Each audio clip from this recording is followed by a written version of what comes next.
You are now tuned in to Go Time Dolphins with Charlie Touche and Kadeem Simmons, the Miami Dolphins podcast that's for the fans and by the fans. Gotta make them lose their mind when it's your time. And it's show time. Going all out when it's go time. Go. I ain't wasting no time.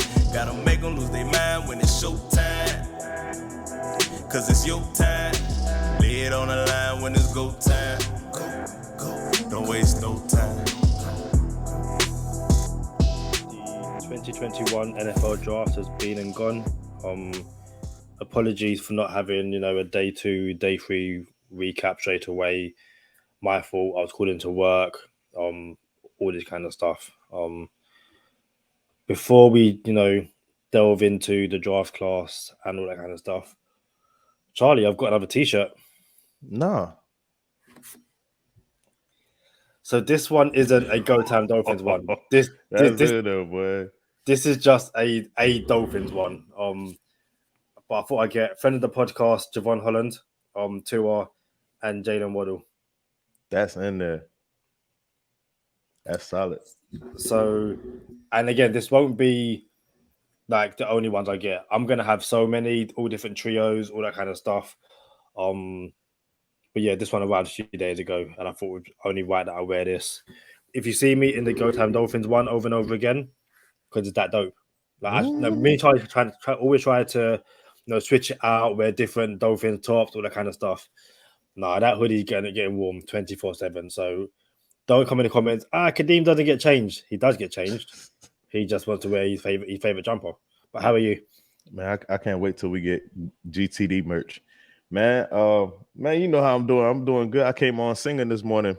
Yeah, man. So about to catch up. Got a guest on the show today. Haven't chopped it up with him in a while. He just kind of mentioned he thought he was banned from the show. It's been so long now, man. We here as GTD, you already know. So we're gonna get into it. It's Go Time Dolphins, the Miami Dolphins podcast that goes not only across the pond but across the world. I'm your boy Charlie Touche. I got my co-host Kadeem Simmons with me. It's always for the fans and by the fans. And I mentioned earlier that we got a guest. We're gonna introduce him, man. Longtime friend of the podcast, Ricky Watson. How you doing, bro? I'm doing great, man. And hey, I was just joking about the banning thing. No, it's been a good minute, man. So I want to say, all right, let me put my thinking cap on. I can't really remember what state I was in when we first had you on the podcast. I don't think I was in Florida. So I'm trying to really pinpoint where I was in the country, and then that could tell me when were you in Boston? Was I in Boston? You had mentioned something. Well, I don't know if you were or not, but I'm not really sure. You had mentioned something about it may have been. When did we have them on, Kadeem? I can double check. I think it was around August of last year. August? Yeah. I'm pretty sure it was after the draft because we were talking about, not going Najee Harris and stuff like that. And right. Yeah, bear me 2 seconds. We've done so many episodes. Like, what you been up to, Rick? Man, I've been doing great. I'm writing for Last Word on Sports now, and just like I was talking before the show, I was talking with Kadeem about catching up on the draft and everything. But as far as day one, I don't have any comment on that one. Yeah, I don't think any of us have a comment on day one draft selection. Fact check. You found it? Ned, I'm just going through all of our guests. This is mental. I'm in June. Still don't see. Nope. Could have been August. August 9th.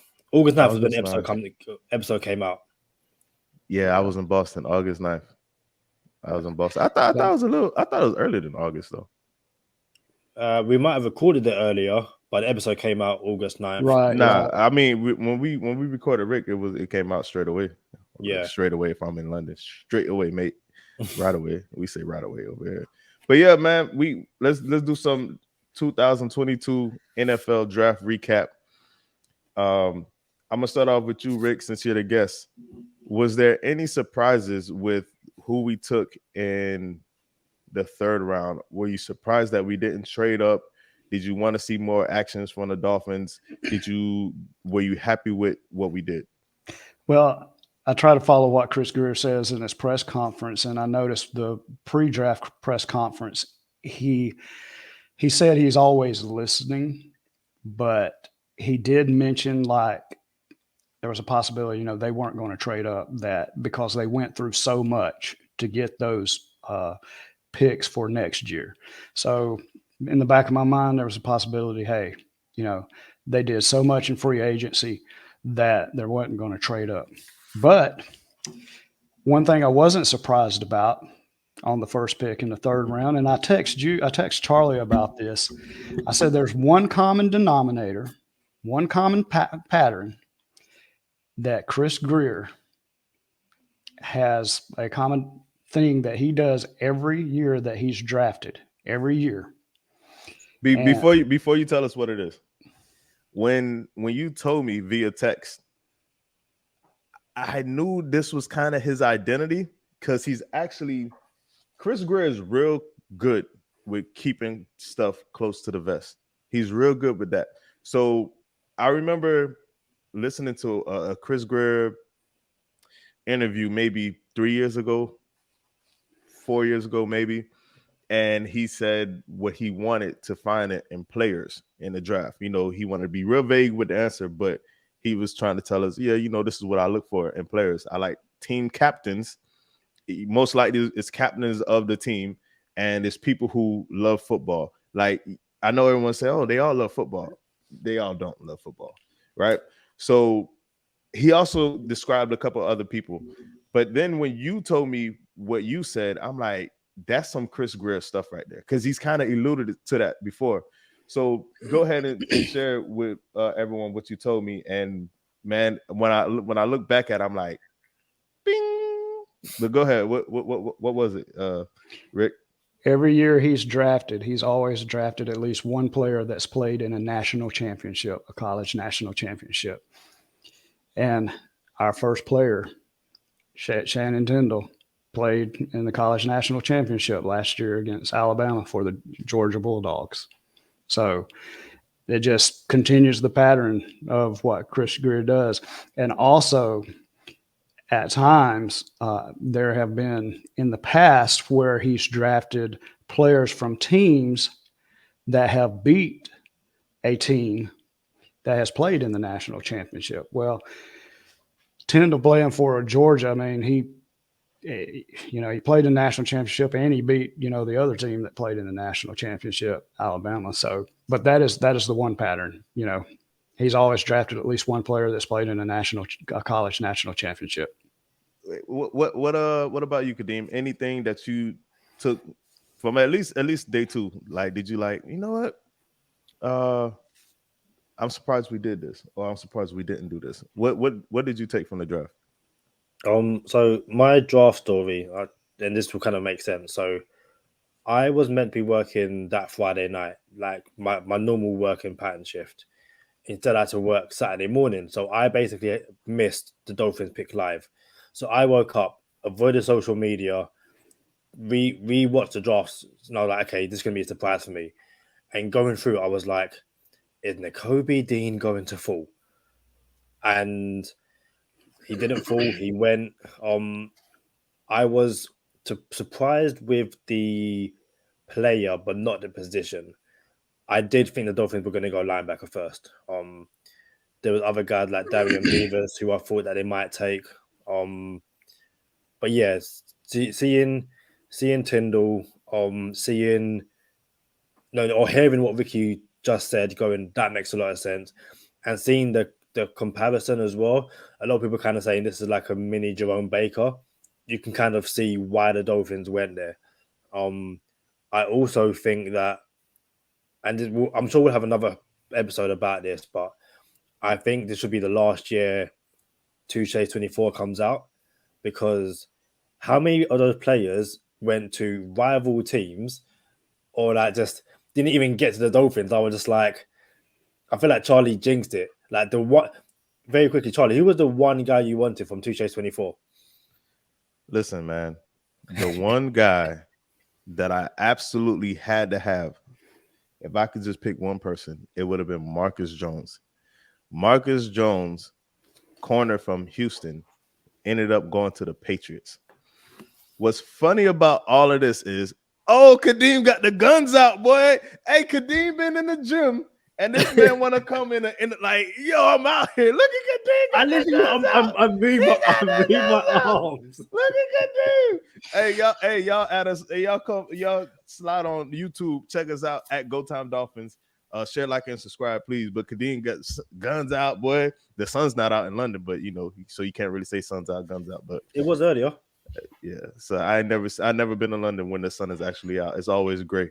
So yeah, man. So Marcus Jones went to the Patriots, and I felt like the Patriots didn't have that good of a draft. They took Tyquan Thornton, and I'm like, yo, Tyquan Thornton was like a 5th round pick for me. And I understand that, and I text this right away to Steve and maybe my group chat. I can't remember. But I said, Patriots just got a bust. Now, I want to be fair, kind of retract a little bit, because Tyquan Thornton may not bust, but he was supposed to go later in the draft. So, yeah, he might not bust, and the Patriots might use him the right way. But it's funny to me how the Patriots just cannot draft, really. You know what I'm saying? So, Tyquan Thornton's super fast, but this is Go Time Dolphins, not Go Time Patriots. So as far as the Two Shades 24 list goes, shout out to the Seattle Seahawks, because they got everybody that I wanted. They got Abraham Lucas, right tackle. They got Kenneth Walker III, running back from Michigan State. I believe, who else they got? They got somebody else from my list that I can't remember off the top of my head. They got Charles Cross, the left tackle. The Seattle Seahawks did a job in the draft. So Charlie Wilson's so happy. So happy. Bro, listen, they did a job in the draft. But as far as going back to the Dolphins, you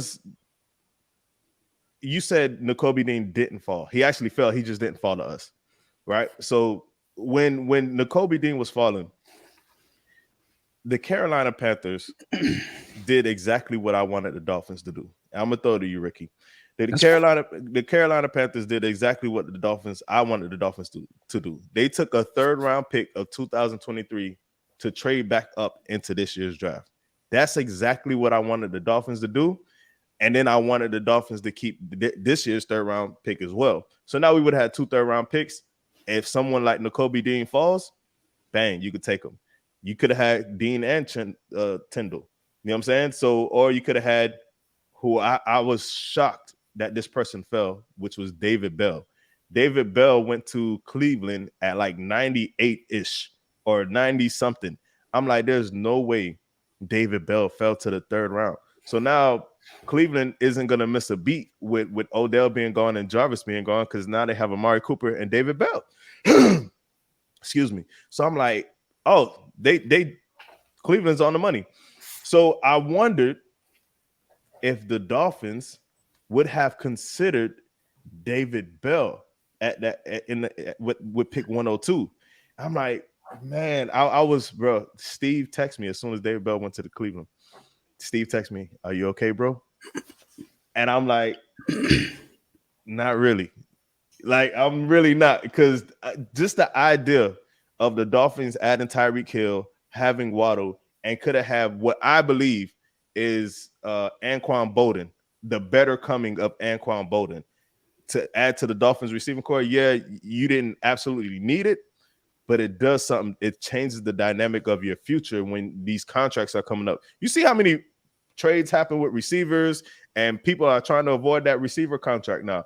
So to have had David Bell fall like that, you had what I'm about to throw to Ricky is an interesting revelation in the conference with Mike McDaniel and Chris Greer. Mike McDaniel was asked about running back, and he ultimately answered the question. Chris Greer came in and said, there was a running back that we wanted to take in the 3rd round that went before us, and Mike McDaniel fell out of his chair when he was selected. That tells me, and I was surprised Chris Greer, again, Chris Greer holds things close to the vest. That tells me that running back would have been the pick at 3, at 102. So now my mind is scrambling. Like, let me think about this for a second. Dolphins were going to go running back in the 3rd round, right? What does that tell me about the running backs we have? Doesn't mean they're not good enough, but it tells me Mike McDaniel finally to be in the back room going through film in San Francisco following Kyle Shanahan around. It tells me that, yeah, I never had my own selection. I had lemons all the time and I turned them into lemonade. I had undrafted running backs and I turned them into something. So now that I got my own team, I'm taking a 3rd round pick on a running back, and I'm gonna have fun with this. But we don't know who it is. We had Ty Davis Price from LSU go, and he actually went to San Fran. So we wonder if that was a running back. We had Brian Robinson from Alabama. He went right before us. And there was Rashad White from Arizona State. So one of those 3 was supposed to be a Dolphin, and we'll never know who it was now. What you got, Rick? Well, considering the running back that went on the 98th pick was Brian Robinson Jr., it was so close to the 102nd pick. There's a possibility it could have been, Brian Robinson Jr. He was being interviewed on NFL radio earlier this year, around the time of the combine. And they were talking about, after he got finished with the interview, that he was a great fit for a West Coast offense. So that's a possibility. Of course, a lot of people, they were looking at James Cook too. I mean, and he went way earlier, than some people had mocked for him, but there was a possibility for him as well. But it was a possibility that if it was Brian Robinson Jr., I would think it would have been him, because you're waiting for the 102nd pick coming up, and okay, you're about to pick. So you got a few teams picking before you, and then the one guy you got on the board, he just got picked. So that's who I would go with. If it was somebody after Cook and it was right before you were about to pick, and your running back, you just see your running back get drafted by another team that you wanted to draft, I would go with Brian Robinson Jr. So the reports are, well, it's not even reports. Chris Greer said it. Chris Greer said they tried to trade up. They tried to trade up in the 3rd round. No one would trade with the Dolphins. Hey, you guys are cooking down there. We don't need to give you more ingredients to cook with, basically. But it sounds like he wasn't all that aggressive trying to trade up. It sounded like he was, hey, we'll give you the rest of our 7th round picks. We'll give you a 6th round for next year. We'll give you a 7th round for next year. It's not like he was actually trying to trade up. Like, here goes a 3rd from next year. Knowing that he tried to trade up, Kadeem, do you believe it was for a Nakobe Dean, or he said he tried to trade up for Tyndall? I don't know if I believe that, if you're trying to get that running back. But what do you think he was trading up for? It's one of those things where teams have around, between 4 and 7 picks every year, and they will come out after and say every single pick was their guy. This guy, we love this guy in the 7th. We can't believe, he fell to us. That's a lie. The guy you wanted went 2 picks before, but you had to pick that guy. And that, I'm not saying that's on Channing Tyndall, but would they have taken a running back? It's weird because, and again, I was saying to Ricky off air, the running back room was, I guess, full already. You add another one, I was saying to Ricky that you're going to lose very likely a friend of the podcast, Mars Gaskin, a Savon Ahmed, or a Jared Dokes. Like, what you have to assume that one of those is going to go. So I can't imagine the Dolphins moving up for a running back. Yes, I can see them moving up for Nakobe Dean. Before we move on to the other guys we drafted, people were saying, well, look how good Tyndall was on tape. Why didn't he play more? because that Bulldogs defense was stacked, you Mhm. know. And again, the chances are the Dolphins liked every single one of them. They would have happily taken any single one of them. Tyndall happened to fall to them because the other two had already gone. So maybe they were like, actually, you know what? Nakobe Dean is within touching distance. Let's try and let's try and make sure he's a Dolphin. But like Chris Greer said, they spent ages trying to get the picks for next year as it is. And team would have been like, okay, you've got so many picks next year. We want a second. It's like we're not giving you a second to move up. To get to the third. That's just stupid and stuff. So well done to Chris Greer for sticking to his principles. Ideally, would have been nice to move up and go and get your guy. Again, it's something that we both said we wanted to see. No, don't move up to go into the first because that's going to cost way too much. But those 2 sevenths, can you do something where you can, package one and a fourth next year to go and get something? Maybe you trade a player. Who knows?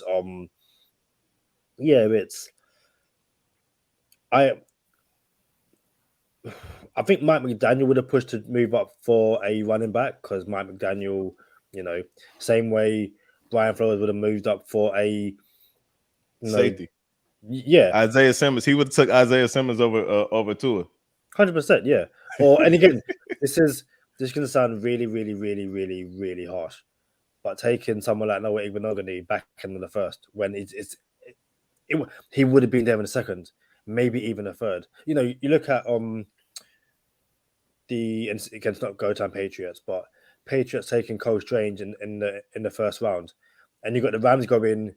We thought he'd be there in the third round. The Dolphins brought him in on a visit because they thought he'd be there in the third round. So it's one of those things where, yeah, you have to be aggressive to go and get your guy. And I don't think the guy was a running back, but it could have been a Nakobe Dean. And again, you go back to what Ricky said earlier about the credentials that the Dolphins like in their players, playing in national championships and stuff like that. That was a really difficult thing to say for me. I apologize for that. So yeah, I'm pleased with the Tyndall pick. Could you be a bit more aggressive? I guess. Who knows? For me, it's for them to say this in the press conference. I think I'm a chess player, bro. I love playing chess. And I think me and you talk about this, Kadeem. We got a lot of things we got to hash out. Football field, soccer, chess. We got to go at it. So what it told me about running back was Chase Edmonds is only guaranteed 1 year of money. That's just one season. He's under contract for multiple, but they can move on from Chase Edmonds next year. Raheem Mostert is only signed for 1 year.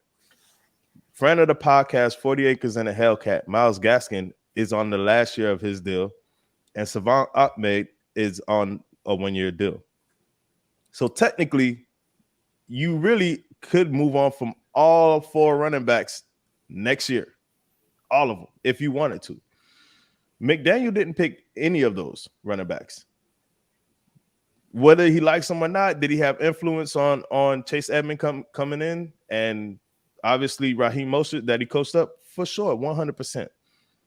And it takes me back to, man, I never had a chance to have the running backs that I wanted. They always gave me the running backs in the 6th round or the 7th round or undrafted. That's what I got to pick from. It's almost like, me and my family, we didn't have it, bro. I'm going to be real with you. We didn't have it. We didn't have and there's 6 siblings, right? So, a lot of, tradition in the United States is you turn a certain age, you get a car, or you go to school, you get a car or something like that. That was not a thing. That was not a thing in my family, right? But you get a ride, you know what I'm saying? You better learn how to take public transportation, right? So, but we understand the concept of, get your kids a car or something, right?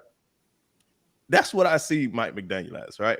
Like, hey, you're a coach now. You get to pick your car. And he always had to use cars with over 150,000 miles on it. That's what he got to choose from in San Fran. But now that he's his own head coach, hey, have at it, man. Which one of these cars you want? All the new ones. You know what I'm saying? Since we don't have no 1st or 2nd round pick, you got to wait for the 3rd round. So it's kind of used. It's not really new, but it's low mileage now. It's not 150,000 miles on this car, but you could get to pick the running backs with like the 30,000 miles on it. And that's what Mike McDaniel was like, a kid in a candy store. And for him not to get his running back, and the quote was he fell out of his chair and had a fit. Not a angry, I'm mad that we didn't get this guy fit, but yo, I really wanted this guy. That tells me so much. That tells me they're not content with running back. Whoever this running back would have been the go-to running back next year. Maybe not this year, but next year. So it also tells me that we're interested in running back next year. You see what I'm saying? So that opens up the question of, you got Josh Jacobs out there. He didn't get his 5th-year option extended. You have Saquon Barkley that's up in the air, right? So I wonder if someone like that gets moved now this year before the season even gets to week 8, before the trade deadline. Vegas drafted Zamir White, Charlie Touche's 24 Zamir White, to replace Josh Jacobs. So I wonder, is Josh Jacobs available? Would you be interested in a Josh Jacobs? I know you're an Alabama guy, Ricky. Would you be interested to see him in aqua and orange? Yeah, I mean, he was a good player. He's got a great story. The way if you haven't heard or how he got to Alabama, I mean, that's just a great story. I don't want to take up the time going into that, but look that up. But he was a great player for Alabama, and he's been a great player for the Raiders. And I think he would be a great addition. It would be a great all-purpose running back for the team. But I gotta backtrack a little bit. There's something I forgot to mention, and I mentioned it to you. And I should have mentioned this at the beginning of the show, but I said that I had texted you after the show last time I was on about when we were talking about Tua last year, and I had talked to you about being at the first game that Tua was in, right. And you kept talking about his first start, but it wasn't actually his first start I was at, because Tua's first start was in 2018 against Louisville. I was at his first game that he debuted in was in 2017 against Fresno State. So and the reason that reminded me was when you brought up Marcus Jones, because not only did I see Tua play his first game, but I see Marcus Jones play in high school, because Marcus Jones is he's from the same town that I'm at. So actually I could go on my back porch and hear the game broadcast, because I'm a street over from the high school. So, and I was talking to a coach that is at the high school now that I went to high school with, that knows his family. He was talking about the Marcus Jones, and I know I'm getting off the subject a little bit, bro. You good? But he was talking about how Marcus Jones is real respectable, and for you to be a music guy, he goes, he makes music too. I didn't know if you knew, but are you familiar with his other name? No, I'm not. Elliot J. Look at this. Hey, listen, we connecting all the dots on GTD. Well, hey, all the dots. He was in an interview. He said he said he wants to be the first player to win a Super Bowl and a Grammy. So, hey, man. Hey, look, we dropping nuggets, boy. Yeah, hey, look, man, we dropping nuggets. So yeah, maybe one day, maybe there could be a trade for him to go to the Dolphins or something. I mean, because that guy, he was unbelievable. He was unbelievable in college when he played at Troy, which is not far from where I live, and then he transferred over to Houston. He's just unbelievable. Let me ask you something, Rick. When Chris Greer doesn't even dip into the sauce of next year, like, I'm gonna keep all my ingredients for next year. I got 2/3, I got a second, I got 2 firsts. San Francisco first might be a top 10 pick. We're on Baywatch again. Same way we had Houston fleeced. We got San Fran by the you know what I'm saying. So what does that tell you, that Chris Greer did not touch any other compensation of next year? Well, I mean, we're expected to have a big draft next year, and there are some great players coming out in the draft next year. One that I really would like to see, like I said, I'm an Alabama guy, but he may be a number 1 overall pick next year. is Will Anderson. And that guy, he's a linebacker. He had the most sacks in college football. And he's the fastest player on the team. And he's a linebacker. When I say he's the fastest player on the team, Jamison Williams was on that team. So, but there are some players that are coming out, next year that I'm sure he's already got his eye on. But the thing about it is, I expect the Dolphins to have a great season this year. I mean, this is playoff year. This is a playoff season for the Dolphins, and I expect them to go far in the playoffs. So, for sure. Kadeem, what you got? What do you think? Why do you think Chris Greer didn't take the bait and I need all of my compensation for next year? Probably because you want to see how this year plays out. You want to see, some of the guys we're paying on defense, is their play declining? Am I going to need to draft a corner very early next year because we've totally given up on Noah and Byron Jones is starting to decline? Not decline to the point where he's a liability, but you kind of want to get in there a year ahead, basically. Is it a matter of Hill and Waddle are balling out? We're going to need another wide receiver because the depth we have isn't what we thought it would be. I think it's a matter of, the team is a playoff team now, but when you have all the picks you have next year as well, it basically allows you to, really boost what you have. I think there were people that will turn around and say part of the reason is because you can still make trades during the season. If you mess around and a team who expected to go to the playoffs starts off really, really bad and say, what, we're blowing it up. The Saints have a really poor season and they're trying to get rid of Alvin Kamara. We've got the picks. Can we make something happen? Do you know what I mean? So it's a matter of it's staying flexible. It's not like the NFL isn't a game of Madden where you've only got 5 seasons. So next year's picks you don't care about because you're not going to actually draft next year. It's like, no, we want those picks because, like Ricky said, there might be some guys next year who we like. It might be a case of you draft Channing Tindall this year to replace Jerome Baker because the money you're paying Jerome Baker, you're actually going to go and get a Will Anderson and let Jerome Baker go.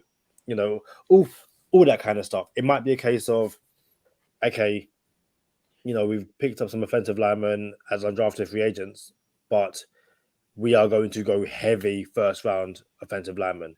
We are going to get the right tackle. And it doesn't matter if we're picking, 7 and 32, or if we're picking, it doesn't matter where we're picking. We are moving up with our 2 first-round picks to get the best right tackle because we are not messing around with Tua's blindside no more. So I think, the answer to that question is it gives you the flexibility, not just during the season, but during the draft next year to get the guys you generally want. And you interested in seeing what Josh Jacobs might be able to do if he was available? It depends on the compensation, I guess. I mean, so he would be a rental because he's on the last year of his rookie deal, and we can't give him the 5th-year option. So that means he's going to want to get paid next year, and he hasn't been healthy. So either Vegas is going to keep him and let him walk, or I doubt they tag him since they have Zamir White. I think Zamir White he's going to pan out, and they're going to like him. And I think for my dollar, I got to get him for my dollar shirt. For my dollar with Dolphin colored dollar signs. Oh, for my pound, for my London listeners, for my pound, I think Zamir White wins that job just off of youth. And then they're going to want to move Josh Jacobs to get some of the compensation back because what they had to get on Devontae Adams. So I think he's going to be available for a trade. I think whoever is interested in Josh Jacobs knows that they have to pay him. And what is the market for Josh Jacobs? That's the real question. You're always hurt. You haven't proved anything yet. You're still a solid running back. That's why we want you for a discounted price. So I'm interested in Josh Jacobs. It just can't break the brain. Yeah, man. so much to cover, bro. I'm geeked up. But what you make of the rest of the draft, Ricky? Well, I want to tell you one of the guys I liked. I liked a lot of the undrafted free agents, but one of the guys I really liked in the undrafted free agent signing was Tagovailoa White. Speaking about running backs, you go and look at his highlights. I mean, those highlights are unreal, unbelievable. If you have not looked at his highlights, I mean, check out his highlights because he has some of the best vision on a running back, and he runs away from players. He don't run into defenders, and he's the ability that he has to break tackles. I mean, I was really impressed at his highlights and what he did. And he's probably, if anybody's going to come out of that, I mean, as far as undrafted free agents, I mean, he could very well be somebody that's going to rise up and be, and I was talking to Kadeem before the show about, having a power back, big back. And, I really like Tagovailoa White out of the undrafted free agents. The other ones, Tyndall, I mean, overall, I mean, I like the draft, and with McDaniel and Grill, I'm going to trust the process. I'm going to trust the system, and, I want to believe in what they're doing. So yeah, you mentioned White. White is a running back. He got some size on him. And I wanted to go back real quick, Kadeem, because you mentioned how Tyndall could replace Baker. Just, I know you just threw that out there, but Duke Riley is in his last year of his contract.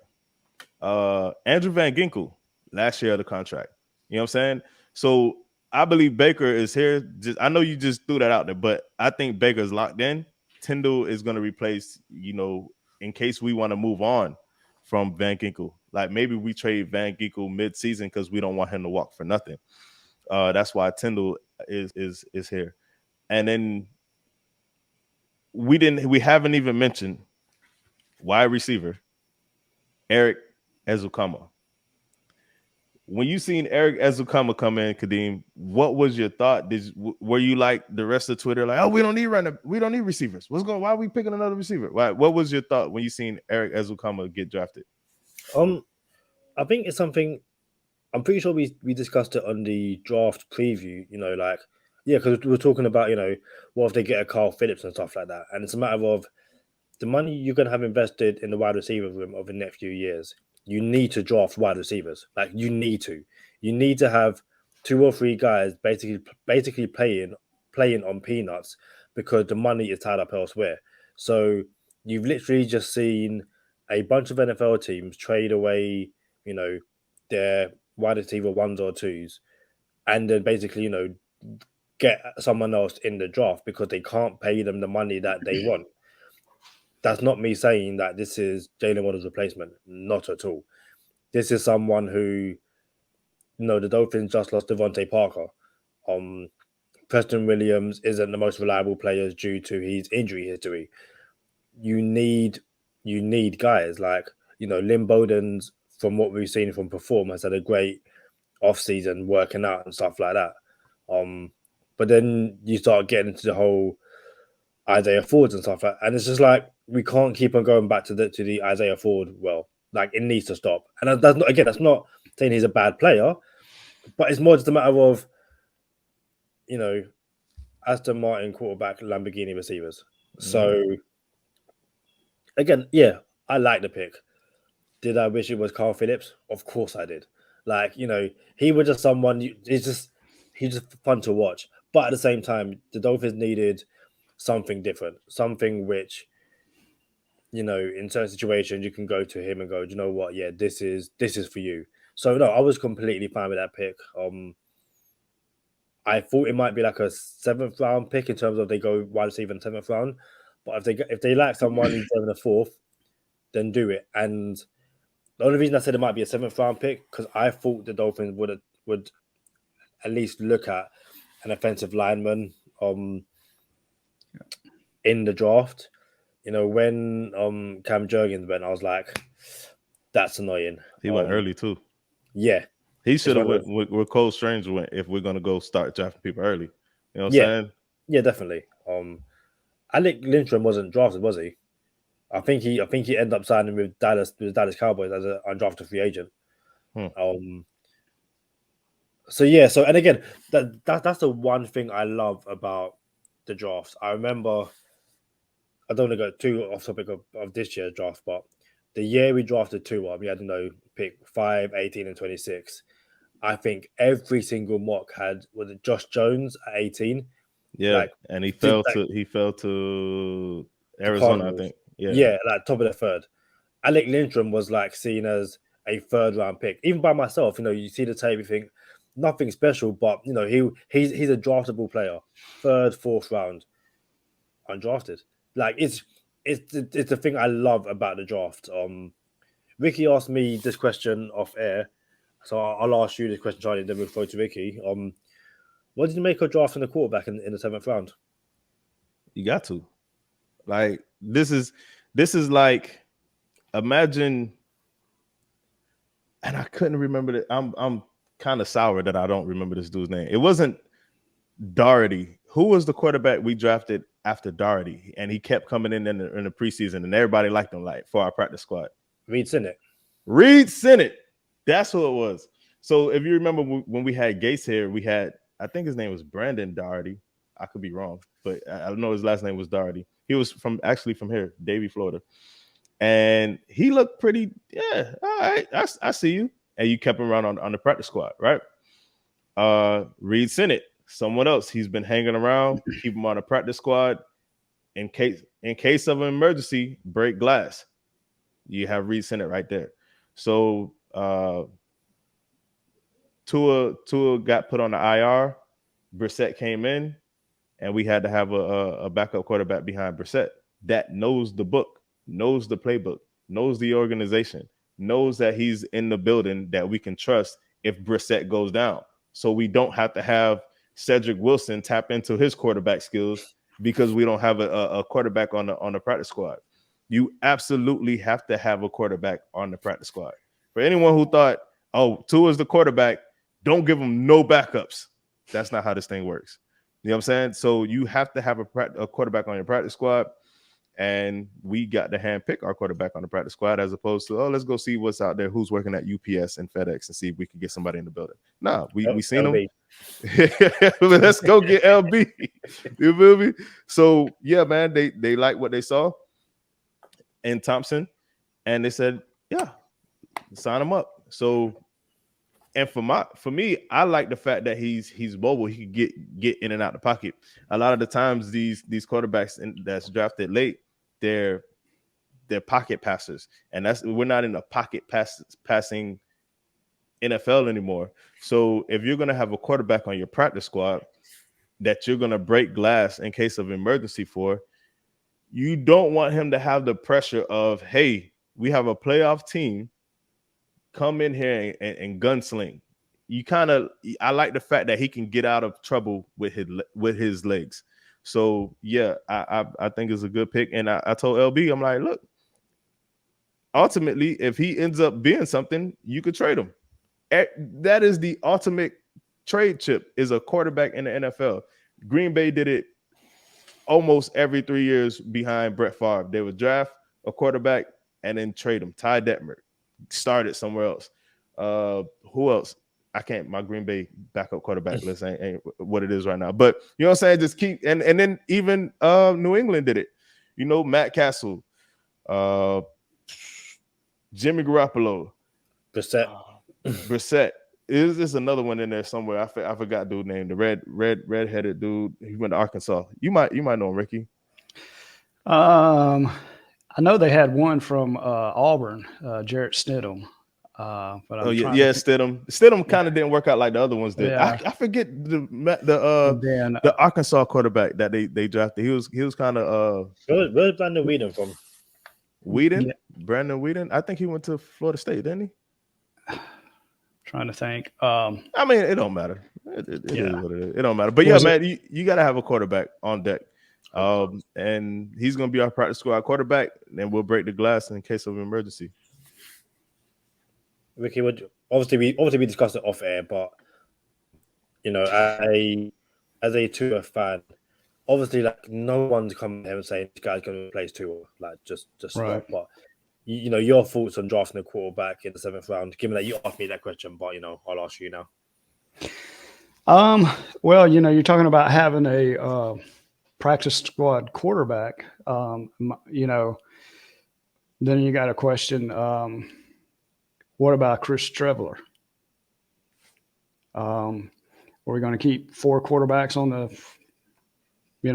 the rosters? You know, I'm not saying one's, you know, better than the other. You know, that was just my question. I'm not questioning the player, the ability. You know, it's just, you know, the position. You've already signed in the offseason. You've signed it, but hey, you know, like I said, it all goes back to what I said earlier. I trust the system. I trust the process.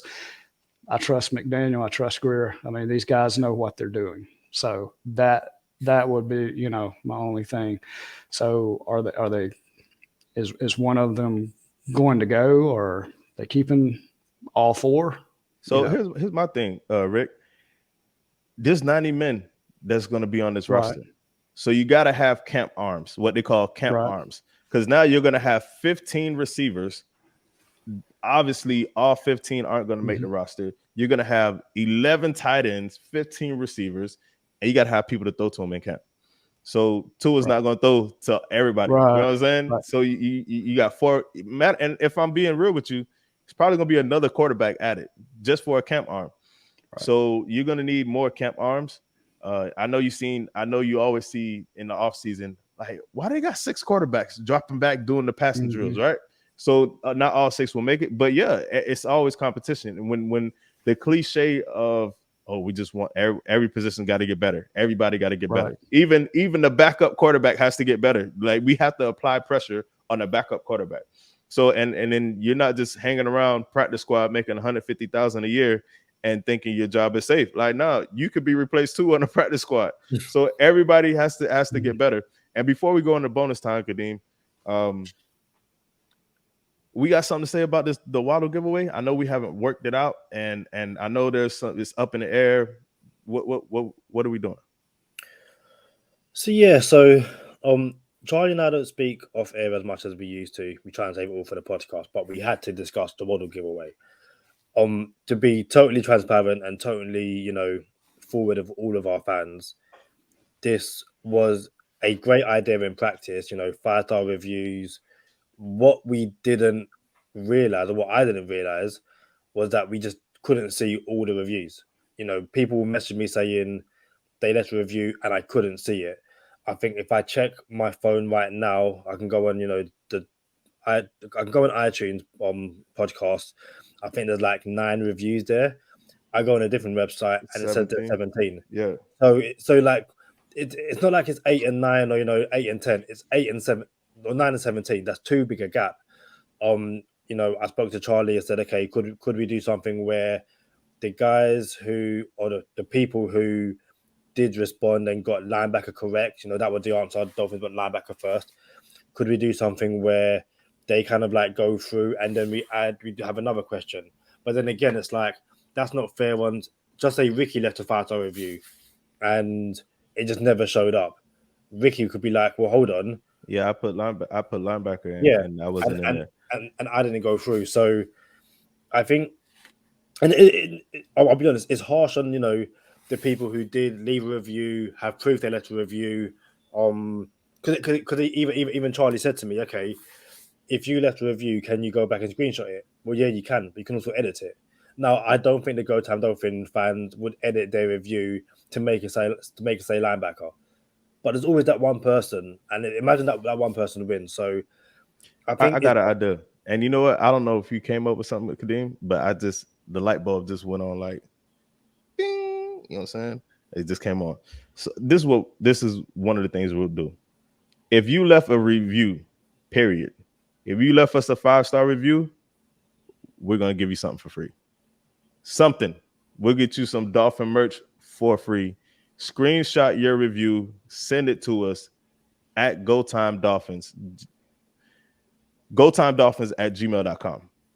Send us a screenshot of your 5-star review, and we're gonna mail you some Dolphin merch off the bat. Then, within these next upcoming episodes, we will have a Jalen Waddle jersey giveaway the right way, and we'll figure out how to do the Waddle jersey giveaway. But if you left us a review in the past 2 weeks, screenshot it, send it to us. We're gonna take care of you. Hey, Ricky, before we get out of here, tell everybody where they can find you. Yeah, you can find me on Twitter, LWOS Ricky Watson. And Last Word on Sports. You can go to Last Word on Sports and find my articles on that website. It's we cover all sports, and not just football, but basketball, baseball, cricket. We'll cover that, and even tennis, and we call it soccer over here in or football in the UK. But yeah, I'm on Last Word on Sports as well. Hey, y'all come over to the bonus time with us. Y'all know what time it is. For Ricky Watson, Kadeem Simmons, I'm Charlie Touche. Thank you for tuning in this time. Make sure you catch us next time on Go Time. Already. Simmons, the Miami Dolphins podcast that's for the fans and by the fans. Gotta make them lose their mind when it's your time. And it's show time. Going all out when it's go time. I ain't wasting no time. Gotta make them lose their mind when it's show time. Cause it's your time. Lay it on the line when it's go time. Don't waste no time.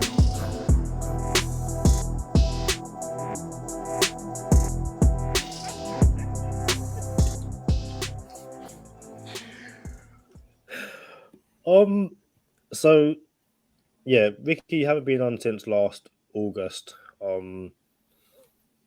I know a lot has happened since then. We don't have the time to really delve into too well. I know you've got a load of articles. You've got the data, you've got the stats, all that kind of stuff. So, let's say you're on air within the next month. We'll get you back on and we can have a 2 episode. Okay. Because it's one of those things where if I want to hear about 2 episode, that'll do numbers too. Yeah, a two episode with Ricky Watson. That is. Oh, I've got a ton of stuff. I mean, already know. Stuff. Exactly. But I think obviously it's Go Time Dolphins, but I feel like we should kind of talk about the move the other teams in the division made. I know a lot of draft analysts gave the Jets like A's across the board. They think the Jets are the best draft class, like bar none. The Bills, I think a lot of people said the Patriots probably have one of the worst.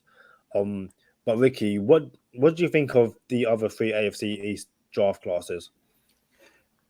Well, a lot of people were talking about the Jets, and one of them that stood out was Sauce Gardner. One of the things I'm going to have a take that I have about Sauce Gardner before anybody jumps on me, because Twitter can be a cruel world. Hey, we like hot takes. But I'm going to say that Sauce Gardner is a great cornerback. He is a good player. He didn't allow a touchdown. But I believe the way he played, some of the way he played is not going to be able to transfer into the NFL. And the reason I say that, a lot of times that he's going to get a lot of penalties if he's not coached up the right way. He's very grabby. And a lot of times the reason he didn't allow a touchdown is because in the conference he played in, there is a lot, if you go back and look at his film, they would have been called for pass interference in the NFL. Very grabby. So he's good. He's fast. He's great. But some of the times where he was penalized in his conference was because the receiver had already beat him, and he had no choice but to grab him. And personally, I would like to, I like to see how, Waddle and Hill, how we do against him. And hey, I believe Hill and Waddle's going to give him a run for their money. But overall, I think the Jets, they did have a good draft class. The Patriots, I like what the Patriots did. Hey man, I'm like you. Of course, I have a hometown bias. I like the Marcus Jones. I like the Marcus Jones pick. I would have liked to seen him to be a Dolphins. I really would. How the Bills is going to do with their draft class, but hey, I just believe this is the Dolphins' year. I believe we've got the Bills' number this year. I just sometimes you just got those instincts, you got those feelings, but I believe this is going to be the year. I just feel it. Sometimes you just feel things down in your bones, but this is one of them. I believe this year is. So going to you be talking about Sauce. Here's my thing. So as a undersized football player, I guess I don't know if I can even call myself a football player, right? But I believe shorter cornerbacks get a bad rap. You don't have to be over 6 foot to be a great corner. The league is enamored with tall, quote unquote, rangy DBs, right? And you get Sauce. Looks like Cromartie. Like, oh yeah, he's the next Cromartie. He got to go top 5. I'm gonna be real with you. I'm just happy that Jets didn't take Thibodeau or Stingley. I was happy that Stingley Jr. and Thibodeau did not go to the Jets. I said, give me whatever combination you want in the first round for the Jets other than Stingley and Thibodeau, right? And I got that, so I'm happy. Sauce, I feel you. He's gonna have a problem with Waddles and Hills and your Kyle Phillips, Kadeem. He's not gonna be able to turn his hips in time to he's always gonna be trailing every time. And if he's leaving, he's leaving. So Sauce is gonna have trouble with our receivers. I still stand by what I said about the Jets. They're not gonna beat us ever in the next 10 years. We're gonna sweep the Jets for the next 10 years, every year. So they didn't do anything for me. Yeah, they got a nice little draft class. That's cool. Y'all got a nice little team. I don't know if it's a team, but y'all got a nice little draft class. This is not enough. Did it shake anything for you, Kadeem? Since you asked the question, I just want to throw it to you before I change topics.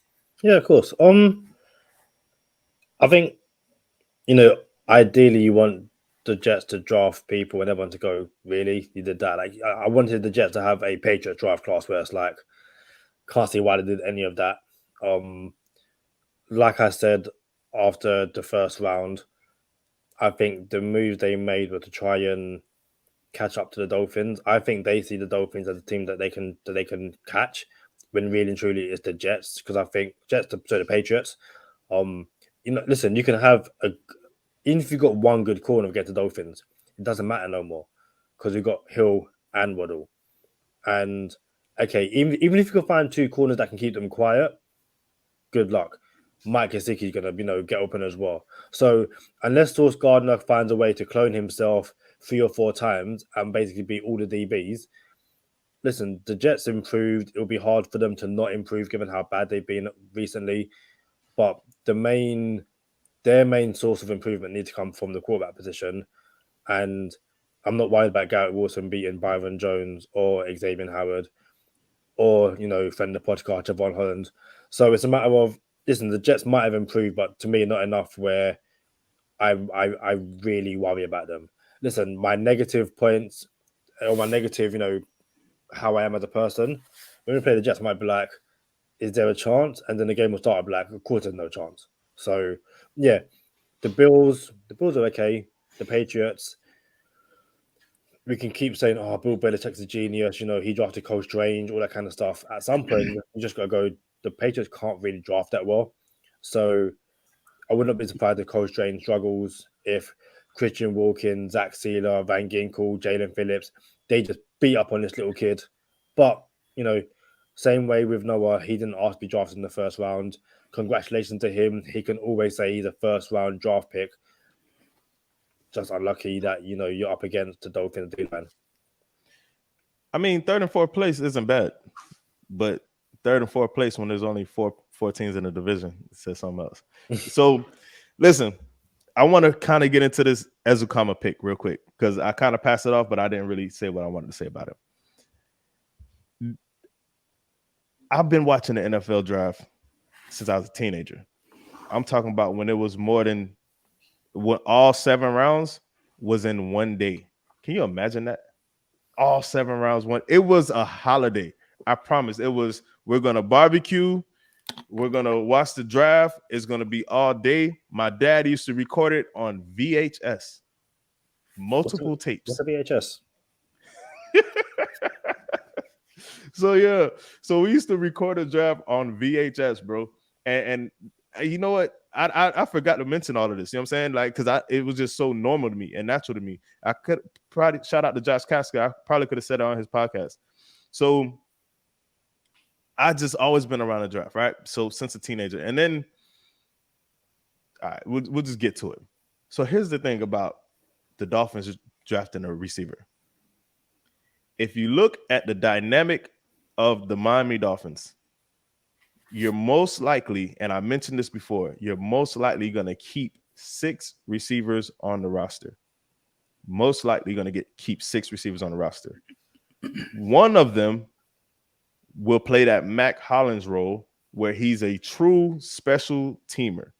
So you really have 5 receivers that you go to during the game.